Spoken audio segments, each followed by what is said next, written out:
back another Saturday at noon on our Black Media Network with the Watchdogs, and we have part two of last week's discussion around activism, voting, changing the nation, especially after we come off of a uh, a runoff situation and a Tuesday election that kind of was favoring Democrats. But good morning to you, Chris and Julius. How are y'all? Good morning. Good morning. Doing great. Feeling amazing. Awesome. Well, I wanted to kind of kick off. We left off last week with a few things, and some of our people from last week couldn't join us for a lot of different reasons. But y'all, let's start with this here. We talked a lot last week about the importance of being engaged and understanding voting, and we had Brother Salim talking about some good pieces of a lot of great things. But one of the things that strikes me is that if we don't get out to vote, we got folk like Herschel Walker that could slide in. So let's just kind of start down on that. Like, if we don't get out to vote, what the consequences that are of that are, and if we don't realize what's at stake, sometimes we see the negative aspects of voting, but we also see the negative aspects of not voting. So, what are y'all's thoughts about that? Chris, go ahead. Well, what I say, especially regarding the Herschel Walker situation, a lot of stuff I've been coming about it was saying that it was a very nerve-wracking thing to see based off of the people who he had backing him, which were important people. It was a lot of funding placed into that. And I think it's really just showing a lesson of you play your role or else somebody else will play that role for you. And it may not be the person who you really wanted to play that role.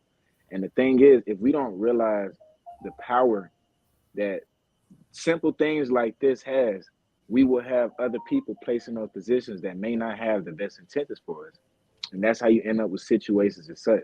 So that's why I was really saying back then of like, me voting is really, I want to change the narrative behind it, the details behind it to make it make sense for people in my age range. And that's really just showing like, yo, these are a lot of tools that you already have access to. Now, broadcasting as if that's the only thing to do, I think that's where we mess up at. And that's where I come in to step in and say, hey, this is not the only type of thing. Know that you got a voice as well. And that's another thing I want everybody to really, truly remember. You don't have to be a certain age range to feel like your voice is now credible. Your voice is now powerful. You have a voice no matter who you are, no matter what age you are. And you just got to make sure that you either surrounded by some people who can be able to nurture that voice for you and play that role, or you behind somebody that's doing that for the way that you want to do it. But just to bring it in full circle, that Herschel Walker situation was really showing everybody, step up and play a role. You don't have to have all these different degrees to be able to say something and be able to make a change. So that's my take on that. Very good. That's a very good take because, what we have to show people is that your vote matters, especially when you got people voting against everything that you need and all the resources that you need. Herschel Walker is not going to provide for you. Herschel Walker doesn't give a flip about anybody from this community. And he's shown this over and over again all his life. All he's ever been was a do boy who they gave money to act a fool. So it shows these young people that what they need to do is participate in the process. Participate in the process so you can get some things done. It might not look like you're getting nothing done. You might not win every time with the person that you vote for, but you're participating.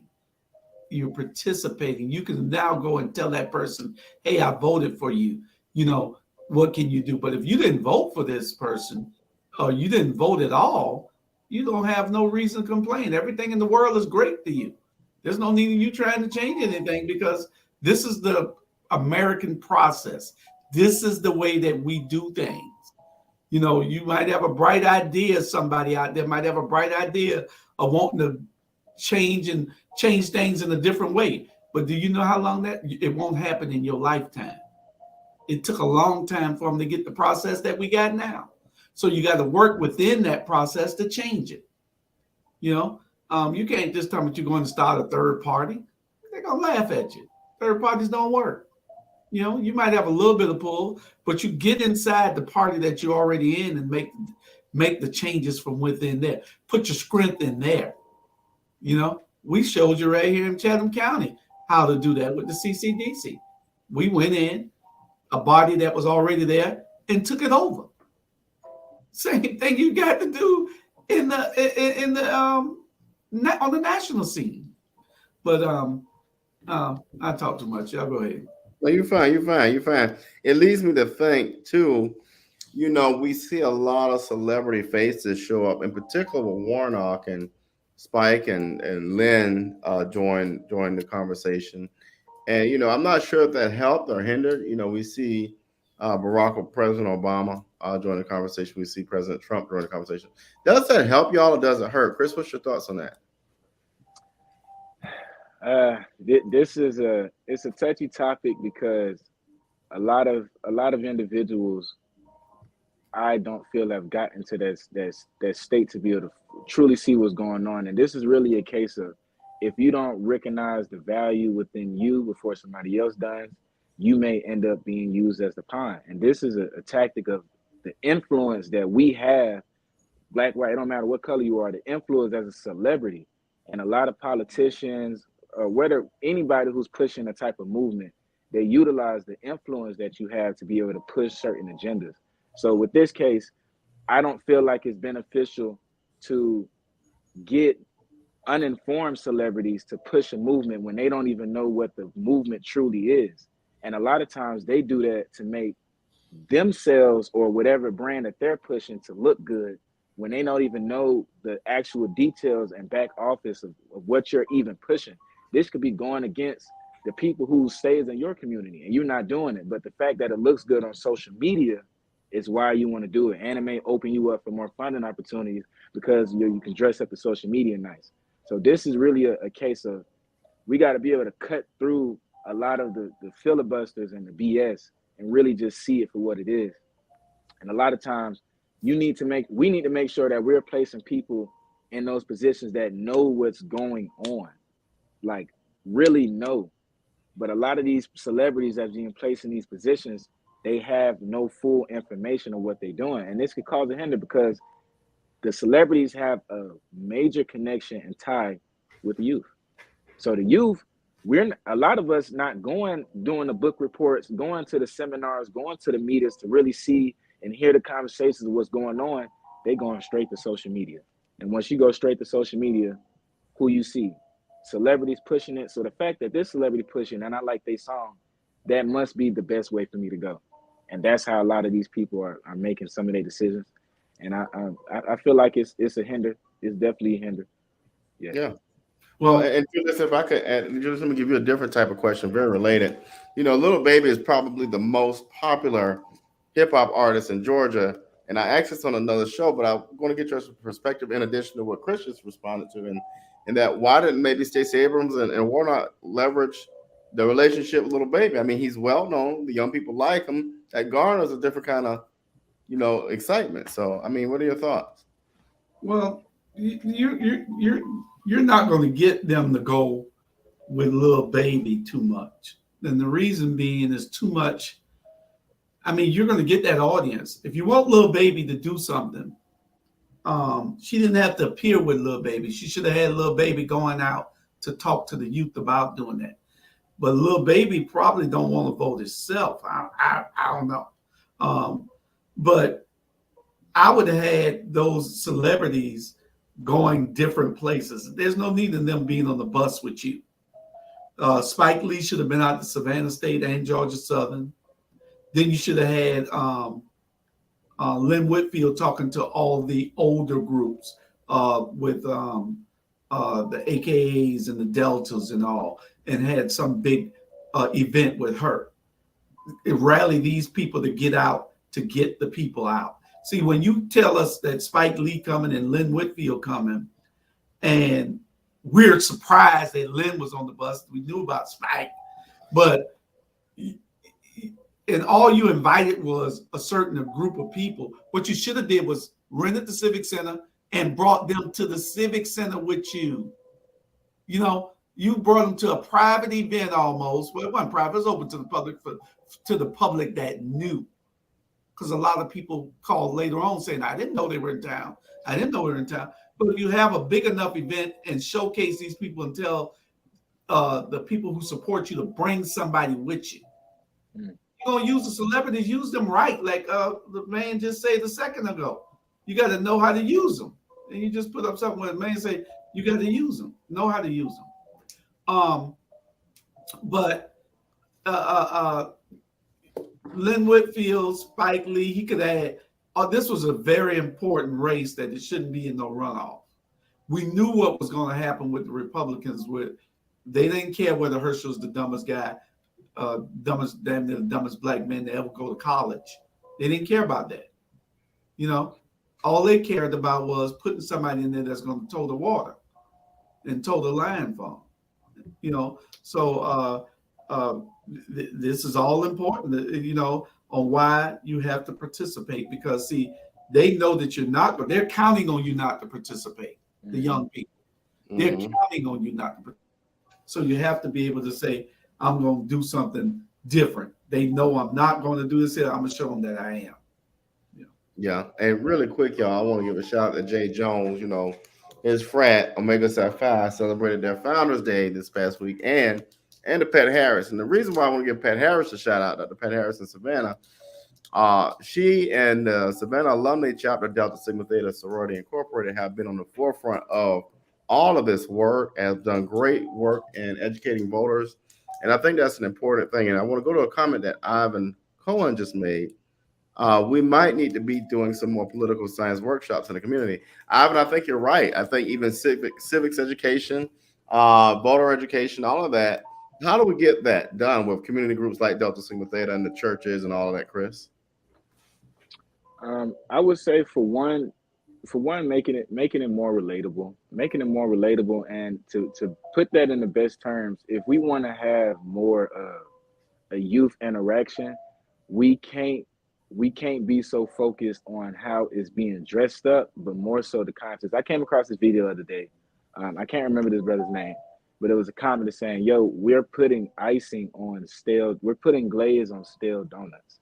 So it's more so we got to make sure the contents is fully digestible for no matter the age, because the thing that plays a part, a lot of us have certain resources to get education, and we may have people in our home that's able to teach us certain things, but everybody isn't aware of those resources. So a lot of times when we using a lot of big words and using a lot of just different analogies that may not fully connect, it'll make somebody kind of turn the other cheek because they don't feel that they're capable enough to even understand that. So they like, I don't even want to try to do it, even though it really may be simple. So I say the best way is, for one, showing up to where they're at. Come to their world, and that is not saying to show up at parties and stuff like that, but there's particular events that they may have it in their home. I know a lot of the sororities and fraternities, they got particular events they got on a weekly basis, and maybe on the campus and maybe at an open public spot. A lot of teens, they're at a different type of entertainment events and venues. So just showing up there to let them know, hey, I see you, and I'm able to come over here too to show you that I care. And look, you can actually come over here and bring more value back to there. So just showing up at these places and making sure that we're presenting it to them in a way of like, you can do this too. I'm not going to make it appear as if you're not able to take a place in that. So showing up and making sure the information we're giving them is digestible so they'll want to be able to do it. Okay, pretty good. That's the only way to make it relatable, Robert, is to, to make it happen is to make it relatable. Like Chris said, you can't reach these people unless there's something in common with them. You can't keep running to the churches when they don't go to the churches. Go someplace where like Ivan said, the churches are played out. as far as meeting there, the churches have played out. You know, we still need the church because everybody needs some type of spirituality. Because if not, you're gonna have chaos and the devil running around. Mhm. The devil running around in them. Um, but yeah, we got to be able to get if the church only opens their doors uh, for on Sundays and for mass meetings for the NAACP. And we got to get the church to open their doors outside of the church. You can open the church doors somewhere else. Go out to Savannah State to the auditorium. Call all the pastors out there and tell everybody to be out there. Let me tell you something. When you have a group and it's a large group and somebody passing by, guess what they want to do? They're going to stop because they want to know what's going on. But if you got 2 or 3 people there and you out there, ain't nobody stopping. They keep it rolling. They going to keep it moving. So, you know, you got to be able to bring these people out. All these pastors that's back in McWarnock, where are your congregations? Bring the congregation with you. You know, you're already there. So there ain't no separation of church and state. You know, come on out. Bring your whole congregation. Tell them we meet here on Sunday. That's what they need to be doing. They don't listen now, but they'll listen later on. They'll listen later on. We told you what was going to happen before the election even happened last Tuesday. We told you what was going to happen. And if I could kind of segue off of that, I think, you know, we have Benny Mitchell that will be doing some work with ATR soon in our Black media. His father, Reverend Mitchell, probably, from my knowledge, in my lifespan, has been the last pastor that was willing to be an activist outside of the pulpit and inside the pulpit. He wasn't afraid to go to City Hall and push the envelope. In fact, he was probably the main reason Rosikis ran scared and was not reelected at that point. And I don't understand what's going on with our churches. And there's no slight to any churches, but one church that I am really, really proud of and affiliated with is New Birth and Pastor Jamal Bryant in Atlanta. I don't know what you know, Julius, you'll start with this one. What's going on? Where has the activism gone? Is it really just about the 501c? Is it really just about the money and the planes they're trying to get, the cell phones, and what is going on? Where is the activism in our churches? Well, see, they're fooled. They've been tricked to think that the 501c is really beneficial to them. It's enough stuff that they can write off as a business. Run the church with your LLC. Don't worry about it. Pay your taxes. Because it's enough stuff for you to write off that you don't have to pay no taxes. You can write off the mileage for the bus, the gas for the bus. You can write off all the utility bills. You can write off almost everything. There's something for you to write off if you own a business. And these churches need to stop worrying about saving some money, and they need to start saving the people. Because when you talking about being a nonprofit and you can't have church and state, yeah, you can do what you want to do in that building. You can do what you want to do in that building. It's about saving the people. It's about how you work this community, how you're working within this community. But when all you worrying about is a tax break, then you selling the people out. These churches should be jam-packed. Candidates should be going there, talking to people every Sunday, telling them that they're there for them. You know the other side ain't there for you, so why would you invite somebody that you don't like to your house? That's not for you to your house. That's asinine. But as soon as we could get away from that, it'll take a little while for these churches to wake up, because they can write off everything. They can write off the choir robes. They can write off the utility bills. They can write off the mortgage to the church. They can write off everything, the work that they do in the community, the food drives. They write all that off, and get just as much as a 503c. But anyway, Chris, you're in a younger age group, Chris, and so how does that show up? And take that same question, but frame it in the sense of how does that show up with a age group of, I don't know if you consider yourself Gen Z or whatever you consider yourself. Well, I would say pretty much individuals who 25 and younger. How does that show up What does that mean when we take that same question and put it in that framework? So the way that I say it, it shows up the church for this generation is like social media now. It's meme post. It's it's 15-second TikTok clips that may got a bold. The lettering may look bold, so it may look more professional, and it's like, okay, that's what it means now. It's like it's shifting, and the way that I feel would best kind of reverse that is more so, like I said, just bringing it back to real life. I don't. A lot of people aren't showing up to the places that a lot of these people feel they need to show up at. So, for an example, I would say the church is a great place for people who is like, okay, I'm ready and I'm open now. But a lot of people still be kind of like halfway open and halfway closed, and there is like no middle ground. Like, what about it's like hood church? Where's that middle place at? That's like for people that could be. They kind of feel like they need to go, and they kind of feel like they don't. It's like it needs some type of middle area, and right now that median area is social media. Not saying that that's what it's supposed to be, but the majority of where that stuff is taking place is on these social media platforms. So I just, that's how it's turning up in today's time.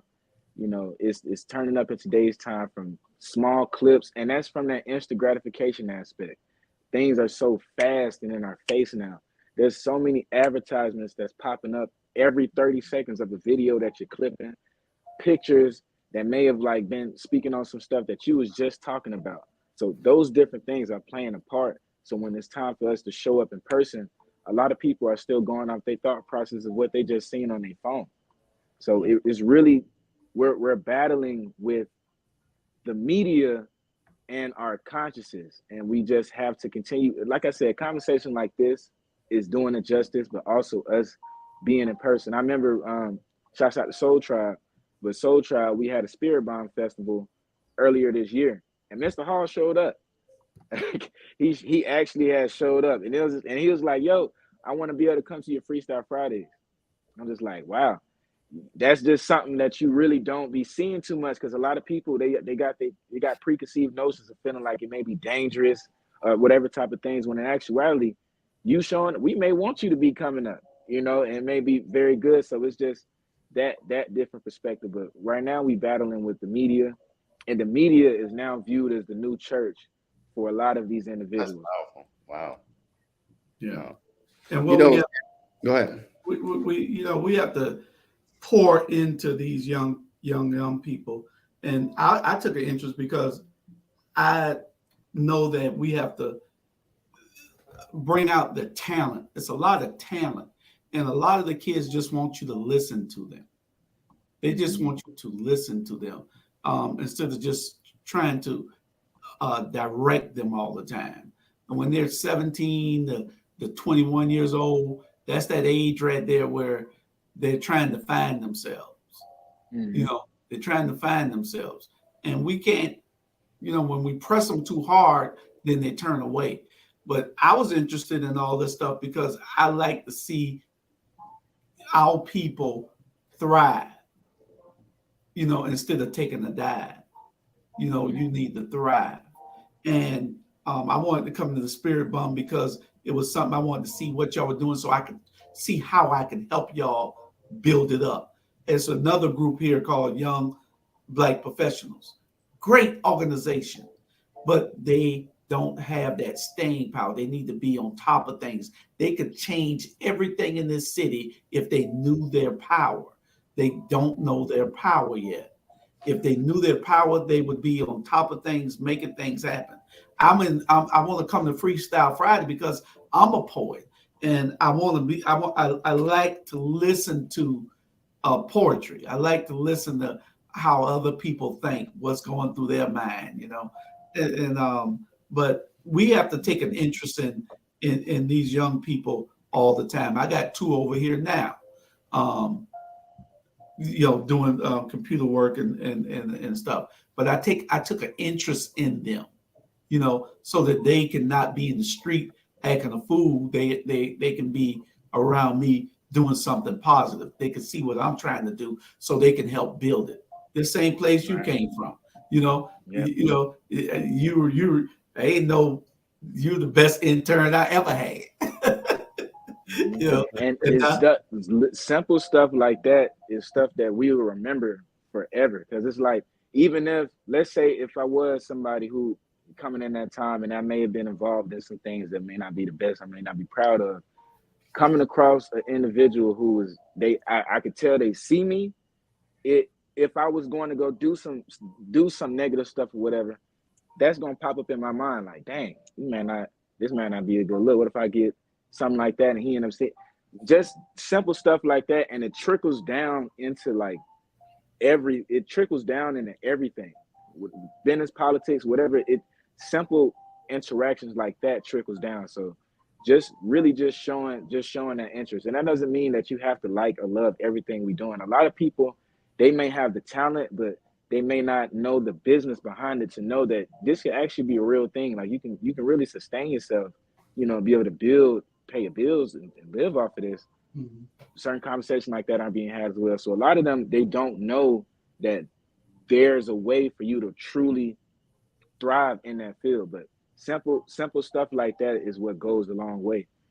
So I just wanted to put that out there, like just showing little interest in those manners, that'll change somebody's whole viewpoint of how they even look at themselves. And I feel like that be the real powerful things that be taking place. And that'll make somebody also want to come to the events, speaking about getting awareness on voting, speaking about awareness and mental health and stuff, different stuff like that, because of little interactions as such that you just take through your whole life. But that's just my viewpoint on that one. That's perfect. Yeah, we're going to step away for a commercial break. Give us about 45 seconds. We'll be right back.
All right, we're back, and Chris, great commercial as always. We really are excited for your talent, but and we talk a little bit more about it. I want to kind of connect the dots for our viewers.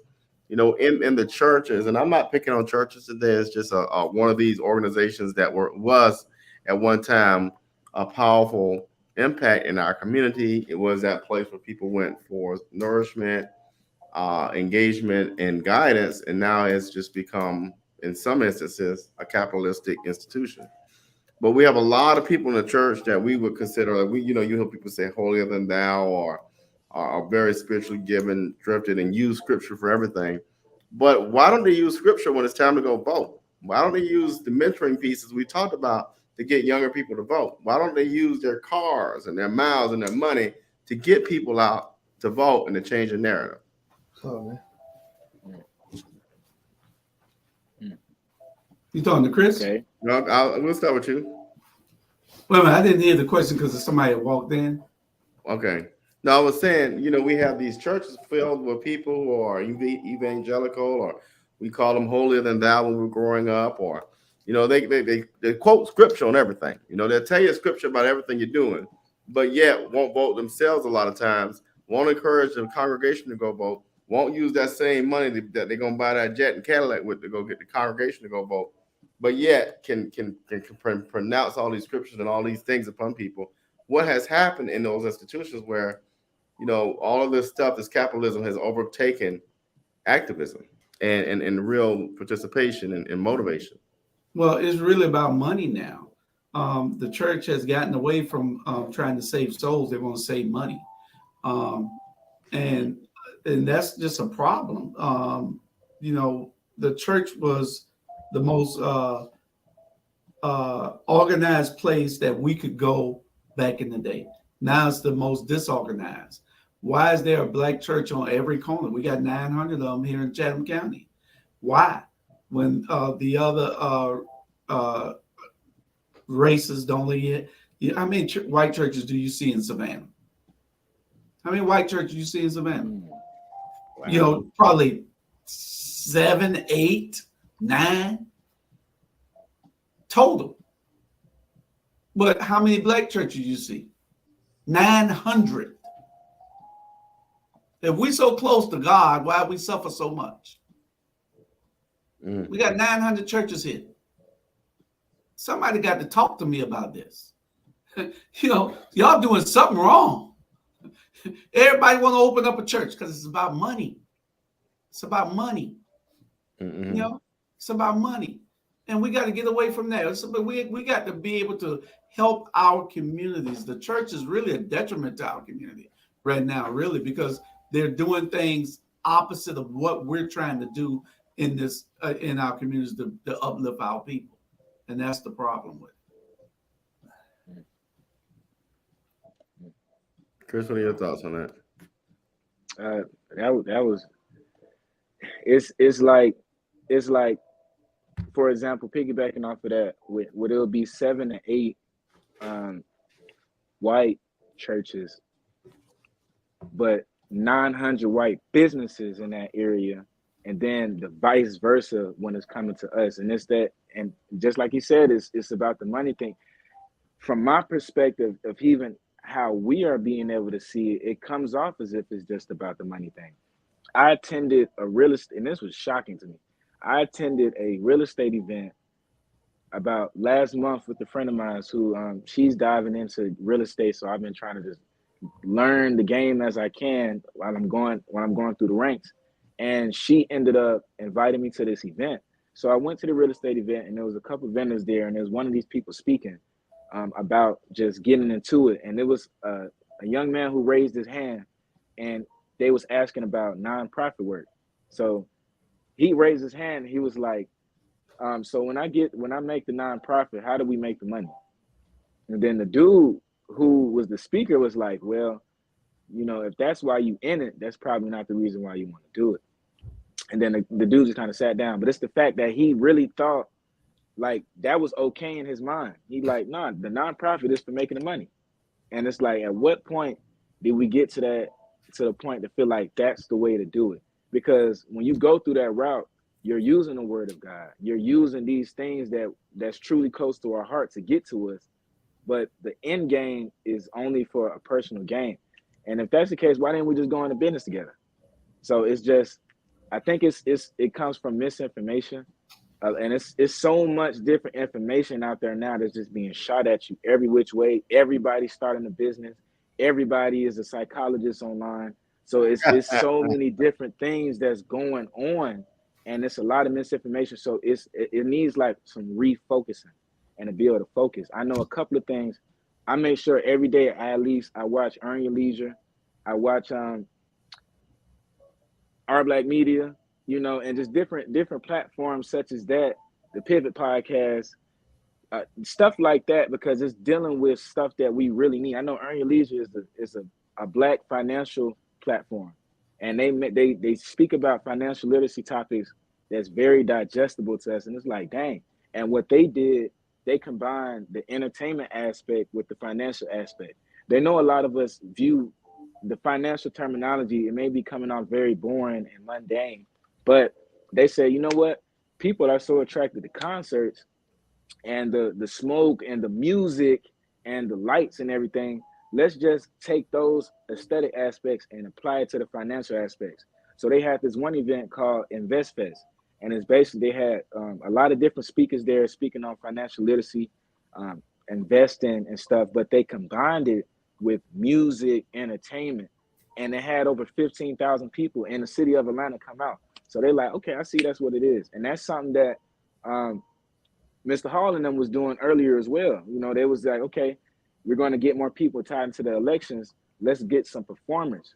And that was like the start of all this stuff. So I say that to say that is a way to be able to tie things in and keep it mixed in together. But our focus does need to change. There's a lot of misinformation out here, and it gets us to be believing all type of other things that may not be true.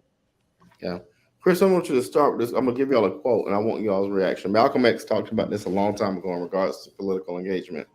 And he stated, if you're not careful, the newspapers will have you hating the people who are being oppressed and loving the people who are doing the oppressing. If you're not careful, the newspaper will have you hating the people who are being oppressed and loving the people who are doing the oppressing. Chris, start with that. Yeah, that is powerful. Shouts out to Malcolm X as well. And he's a Taurus. I'm a Taurus as well. But Malcolm X, that is a powerful quote. And as I've just been getting deeper into the media field, I got into the media field. I'm an artist, but I got into the media field so I can be able to learn some of these things myself. And one, learn how to sustain myself. And also just, I wanted to know the back office of these things. So I'm not just carelessly doing it. And with me, that's when I've been really seeing like, oh, wow, you can really dress stuff up any way that you want, which is extremely dangerous to people that don't know that. You can really dress up. A rotten apple with the prettiest of apple skins, and people won't know. And then you could post it, and people feel like this is the apple that they need to buy. When in actuality, the true apple may not have as many views and likes as the rotten apple does. So the views and likes is the credibility now. And I bring this up a lot of times. If money is a belief system, if we got a lot of people to believe that money is valuable, therefore it's valuable, it's the same thing with the media aspect. It's like another belief system form. A lot of likes makes individuals who may not be aware of, they may not be going to the offices like you all are and stuff like that. But if this like a 5,000 likes or something like that, oh, this got to be real. This is what we got to do. I believe we're seeing something like that happening with Kanye right now. Somebody who was speaking up. I'm not agreeing nor disagreeing with his. I'm just bringing this up as an example for the audience. Please don't tear me down. But I'm saying, as Kanye has been speaking up on what he's doing and speaking up on his viewpoint, we've seen every social media platform dehumanize him. We're seeing his endorsements fall. So how does that look for people who want to be activists, people who want to speak up? Not saying that he's pushing the right message or not, but for people that just want to speak up, it's like, dang, if I speak up, my money is going to be attacked. How I'm going to take care of my family? If I speak up, everybody is going to push the media to make me look as if I'm a fool. This seems like a suicide mission, at least for people that don't know the behind the scenes when they just see in the media. So we really do have to be aware of what we are seeing. And this stuff plays a major influence on our subconscious. The last Watch Dawgs show about 2-3 shows ago, I believe it was Mr. Bryant's friend. It was the man who was working with the students and the people in the healthcare and stuff. He was saying, look, I got to tell these young men, the truth, as far as it's not getting too caught up with the distractions and stuff, because it'll take you away from the true goal. So we have to be aware of how this social media is affecting how we view stuff, especially for my age. All right. And let me piggyback on that because the only good thing about Kanye's fall is that he's not going to fall too far because he's rich. So the main thing that we wake up every day for is to search for God, to search for love, and to search for money. What else Kanye need? Kanye got all the money he needs. Now, the only good thing about the fall of Kanye is because Kanye wasn't no big advocate for the Black community. He might have said some things, but he said more things I think that were detrimental than were helpful. But the only good thing about Kanye's fall is that somebody can take his place. They're going to be looking for the next Kanye. So somebody else can move on up. You see? Somebody can take Jay-Z place. Somebody can take LeBron place. You see what I'm saying? It's people in waiting.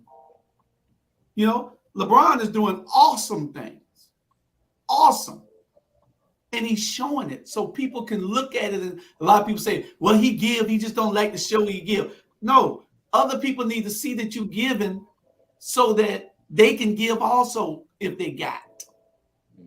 You know, that's what it's all about. Giving. You know, giving back. But that's the piggyback off of that Kanye thing. But the media, Malcolm X was dead right about that. The media will make you hate the oppressed people and love the people that are oppressing. You see that every day here.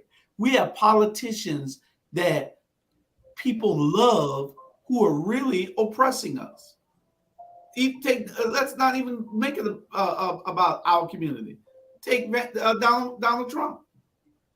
He's oppressing poor people, but they love him. You see, the crazy poor people love him.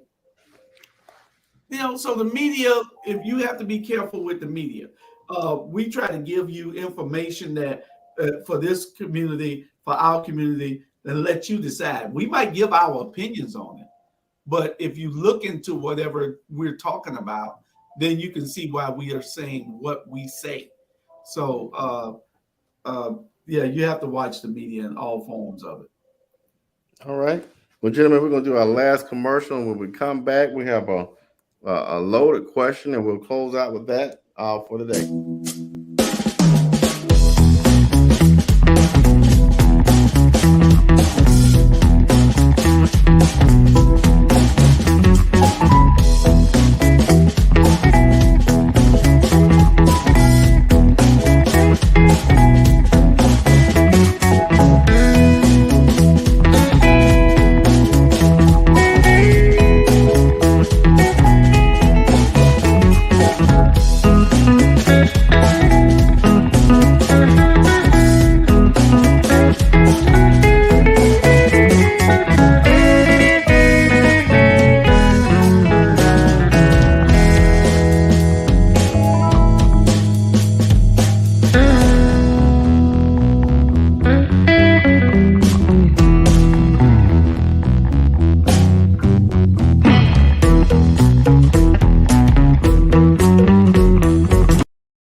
All right, we're back. So as we close out, y'all, I'm gonna answer this one first. As we look to the future, you know, we vote on issues, we vote on legislation, we vote on things that are personal and valuable to us.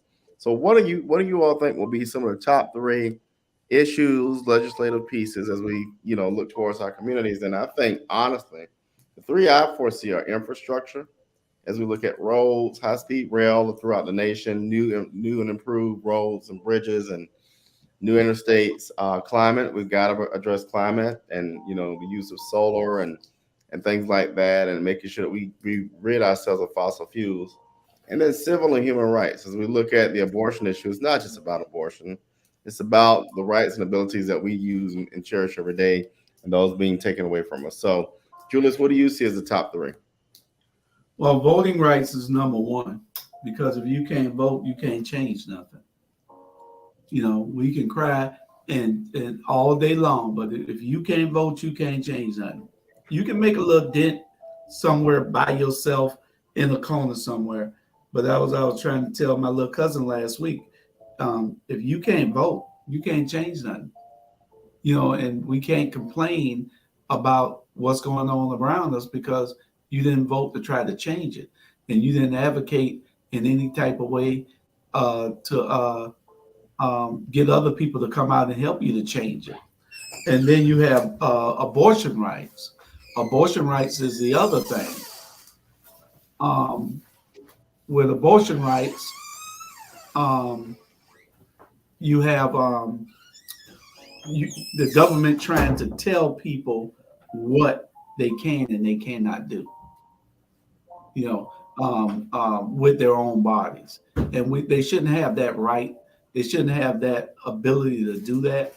But they give it, you know, but those are the top two. We have to be able to put people in place that that are advocating for the least amongst us. The least amongst us. If you're not advocating for the least amongst us, then you shouldn't be in office. There's no reason for you to be in office any place. Because if it's all about you, then you need to get yourself in there. Alvin Cohen want to offer he's going to drop off some stuff. He's going to stop by Sam today.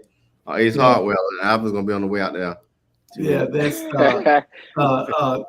my next door neighbor and one of my mentees coming in and out. They don't see me doing a show, I don't think. No. Look, but like that, look, you see me? I see you. What Medea said. She don't see us.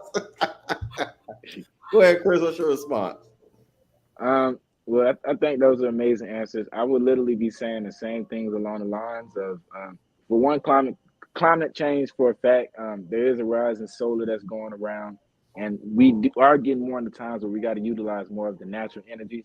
I'm not too familiar in the information in depth in that realm, but that is something that I'm starting to learn more about. And just to give an idea to people, starting a climate change nonprofit organization, it was an idea I was given, but just for the people out there, like it's a lot of different opportunities and resources for people trying to do that. Human rights and infrastructure is something that falls close to me a lot. Human rights for a fact involving an abortion aspect and all these things. Just in the future, I really foresee us having more control over us and not giving so much of that control to external things. And with that, I see more accountability being taken. And I really see progression in every single realm. It may not happen. It's like one of those changes that's just gradually happening. And before you know it, oh, wow, we doing this now.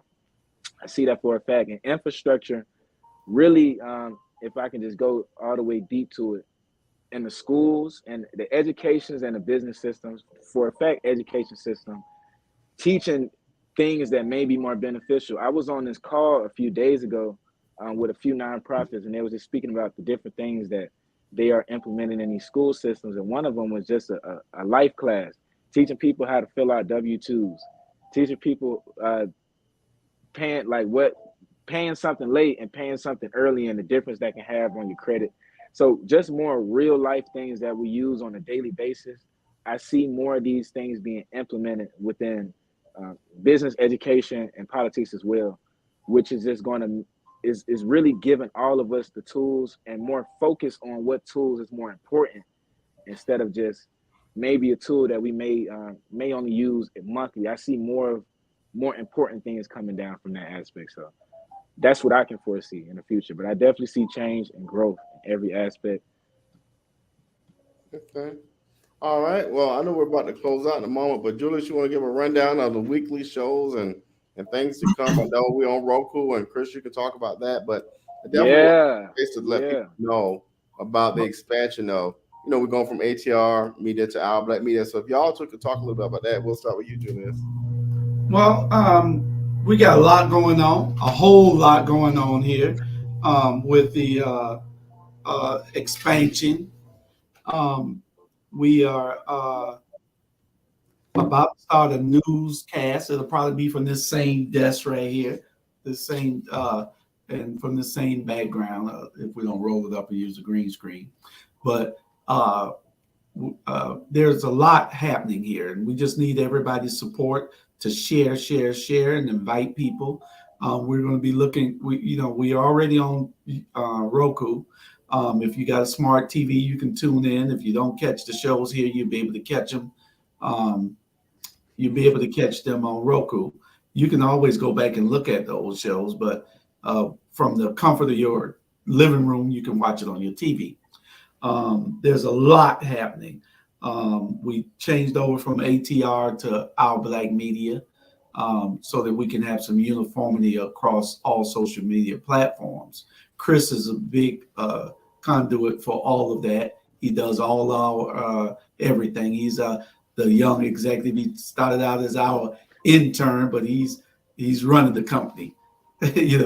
So that's what we look for in our young people. We pour into our young people, And that's what it's all about, because we're not going to be here. We got to be able to tell our history and let it go from us to people behind us so they can give it to people behind them. And we got to give our talents to and our inspirations to people that's behind us so they can spread that love also. That's the way we keep our community built, because other than that, it's going to be tore down. And, they've been waiting on us to just give up for 100 years, for 400 years, really. But for the last 100, they've been really waiting on us to give up, and we haven't. And we got to be able to show them that there's other ways to survive. And it starts right here with all of us. Mm-hmm. Wholeheartedly. Amazingly said. I definitely say shouts out to ATR, shouts out to Our Black Media. It's a plethora of new things that's going on, various, but for every age range, it doesn't matter. For years, there's been a platform that's been really showing people you can make the best do with no matter what you have, and showing up every time, speaking the information that a lot of us really don't be getting. So for people that's been supporting and has still been aware, very thankful and appreciative for you, because we're not doing nothing but continue to excel. We are on all streaming platforms now. So that's Roku, it's Fire Stick TV. That's all podcasting platforms. So even if you're at work, you're doing your workout or whatever, you can click us on our audio podcast platform, listen to us through your headphones, and just make sure that you're supporting. For businesses, entrepreneurs, people who want brand awareness, we have every show of every lane that you're looking for, whether you're in real estate, financial literacy, food, news, clothing. We got different shows that you can get advertised on. So we are doing open advertisements. And I know you all seen that on the commercial earlier, but for people that really want to get a local push and not just a push of people that may be in Romania that you may not never see, there's really local people that's watching this show, that's on the show on a daily basis. And these are the people that you really want on your side. So for people that really want to get their businesses spread and exposure, Our Black Media is the place. I would advise you to just look for a show that you feel aligns with your business the best way, and go ahead and shoot something at them. It's a lot of different opportunities. We are open for collaborations and any of that. And for people that's my age, don't be afraid to partner and showcase your talents with people. I literally spoke this into existence before I met up with Mr. Hall and Mr. Robin and them. Before I met Our Black Media and started interning, I was planning this in my mind of how I can be able to get to here. And I ended up coming across Mr. Hall and them, and now I'm here. This stuff is real, y'all. Seriously. And it's just a building and growing. So it's just, stay focused, stay attentive, and be open to the people. And for the businesses and entrepreneurs out here, get advertised in front of some real faces. These faces are the ones that you want to have behind you in these meetings, because we the ones who really know what's going on. But I'll leave it with that. Well, and I don't mean to toot your horn, Julius, but whether you like, a lot of people don't realize that's one example of, hell, if it weren't for you, the East Plus wouldn't have got passed. So just to let people realize, Man, it's so much. It ain't always TLC and the Savannah Morning News. There's sometimes people out here who understand grassroots, Charlie Browns of the world and all that, who get this stuff done. So the real power players, people, real power players. But hey, all we can do is tell you. So any last thoughts, y'all? We're gonna close out. After your last thoughts, we'll start with you, Julius, and then Chris. Last thoughts. So we'll see y'all next week. Well, I'm just gonna say, watch all our shows and share them. Pastor Smalls be on at 6:00. We'll be starting back up with our Sunday shows with Little Known Black History Facts and From the Hood to the Pulpit. We're working on all that and the news. In December, we have our real estate show starting up. They did the pilot. They'll be having their premiere episode pretty soon. The food show starts the first week of December. These interns will be going out doing the taping of the food show. This I cater to you with Stephen Anfield. Wow. So we got a bunch of stuff that's going on. A newscast Monday, Wednesday, and Friday, hopefully, or Tuesday, Thursday, and Saturday. We're having 3 days out the week. We have a newscast, a live newscast, just like the CBS Evening News. So there's a lot of stuff that we're doing. We're building. We're doing it on our own. We rely on us because we speak for we. And so, y'all just stay tuned and support us. All right, Chris. Yeah, like I said, continue to support our Black media. For people that want to get a chance to see if they want to be able to help, possibly interns or just younger people, you can go to the webpage, that's ourblackmedia.com, and contact the chat box in there. You really get real hands-on experience from this. You can really be in the field with it. So we are open. Just make sure that you got your resume and credentials right there, and we'll be able to meet with you. And yeah, that's pretty much my last thing. I hope everybody have a good one. And Brian for 2023. There you go. We'll talk about that soon. And Ivan Cole, we have not forgot about Charlie Brown and Bernard America. America After Dark. Is that tonight, Julius? I don't know whether he got a live show or whether he got a tape show. He didn't call me. I'm gonna take off for America. You miss one more show, America. Your contract with me. All right, y'all have a great weekend. I'll see you soon, Chris. All right. All right. Lord, let me get the thing going, y'all.